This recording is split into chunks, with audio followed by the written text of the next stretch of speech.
ಮೈಯ ತುಂಬ ಕಣ್ಣಿದೆ ಮನದಾಳದ ರಸಮಂಜರಿ ರಂಗೇರಿ ನಿನ್ನ ಕಾದಿದೆ ಪಿಸು ಮಾತಿನ ಪಂದ್ಯಾವಳಿ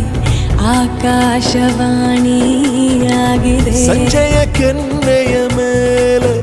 ಬಂದು ನಾಟಿದೆ ನಾಚಿಕೆ ಮುಳ್ಳು